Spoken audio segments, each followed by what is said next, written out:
Hey Warriors fans, I'm Scott Warris. Welcome to 2024. It's time for a sports season preview, men's and women's track and field. Second-year head coach Ken Woodall is here. Ken, I appreciate the time. I know things are ramping up. You get it going here this weekend at Carthage. And, you know, in your second year here at WLC, let me just take a step back for just a second.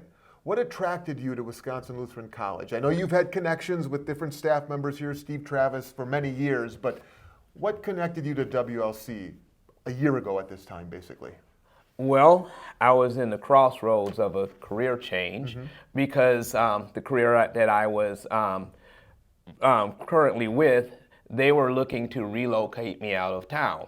So I used to work for UWM as well as the Greater Milwaukee Track Club used to kind of conduct out of UWM. So I wanted to get back into higher education. Now, I'm one who believes that God does mysterious things, and God directs your life. So we're not always in charge of where we go. God is. So when I looked, I saw ironically that Wisconsin Lutheran College had a head coaching position, and I was looking at UWM and other schools to get back into non-academic staff type of work to stay in Milwaukee.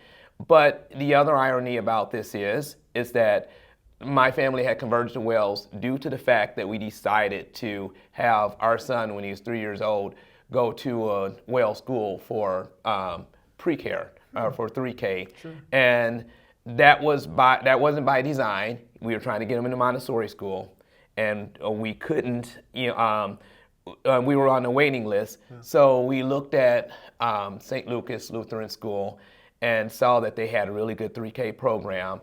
And it was more than that. It was more than just finding a home for our son. We also attended the church and realized just what a great place it was.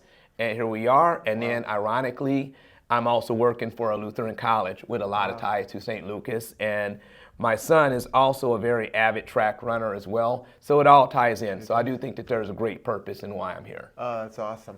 Well, you know, I like to be able to take a step back sometimes with coaches and maybe pull a curtain back and let folks know about some of the stuff that they don't see. I mean, everybody shows up for the meets and they kind of get what they're watching there. But can you just, give us a little brief thumbnail about the year-round emphasis and the year-round program that your athletes, track and field, they really dedicate themselves to in order to be their best when the time comes? It's 365 days, isn't it? Well, with the exception of 90 days during the summer. Fair enough. Because, we can't. They get their own summer. Right, they do. Fair enough, But I suppose. it is a two-semester, just like with pretty much any sport. Sure. It is a two-semester sport. So, of course, with our distance runners, cross-country is in the fall, so they pretty much have competition in the fall and spring. But our preseason track runners, when they return to school, they're doing strength and conditioning training right away. Now, of course, this is more voluntary, but it's a good tool to encourage them to build strength, to get back in shape and whatnot. But then come the end of September, beginning in October, we do have 144 days that start with official training, and we start with a preseason that lasts up until pretty much January, where we are now. Okay.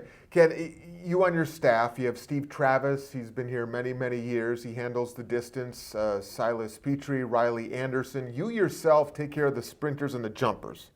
And with the help of Riley with the jumpers. So she's primarily the jumps assistant coach. Sure. Is there a student, we don't have time to go through all the guys and all the women, but is there a name or two, an athlete or two on both the men's and the women's teams where you're anticipating maybe a breakout season? Maybe it'll be a surprise to the people outside of WLC, or maybe it's somebody who is looking to really excel after a stellar season ago. Well, geez, this is going to be kind of an unfair question if any of those are the only ones I ask. Are looking at this, because I honestly think that all our freshman class, which seems to be the majority, all have great potential. And I'm very excited what I'm seeing about them, but I do have to, give a shout out to a couple of our upperclassmen. For example, Rachel Romans, I do see her setting. She already technically broke the high jump record. It was just in an exhibition meet. So I see a lot of good things out of her. Abuchi Oswala, he was injured a lot of last year, but he's healthier this year. I see some promising things in conference in the 100, 200, 60. Anna Rosh is back. She actually is close to breaking a record in the 400. We have another high jumper on the men's side, Caleb Andrews, who did set the record in the high jump. And also Janae Jensen, who is a senior, who is looking to break a record in the 200 or at least at the try to qualify for nationals. So those are some of the names, but that's not to discount the rest, who are, and I forgot August Davis, who's, our multis guy, works very hard, looking to place high in our conference meets. So, and he's a senior this year. Okay. Some names for you to remember. The indoor season begins at the Firebird First Invitational. That'll be this Saturday at Carton. Before we let you go, Ken, second season as the head coach of the men's and women's track and field teams here, as we give you a little bit of a preview.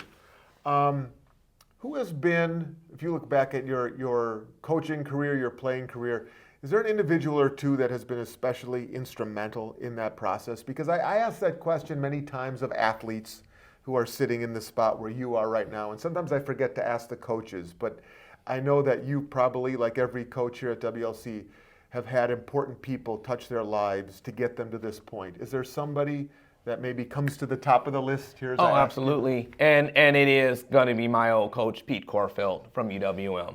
So because my whole philosophy of how to build up someone, no matter what their talent level is, and as he would quote, make them good, I've carried that with the track club to try to get people to meet the standards to join his team at the time, UWM, and I still have that standard. So, and even with my son and youth athletes that I train during the summer, that's gonna always stick with me. So, and I do credit that to Pete. I've seen him do it, and I know that he's not coaching anymore. He's been retired for some time, but that legacy does stick.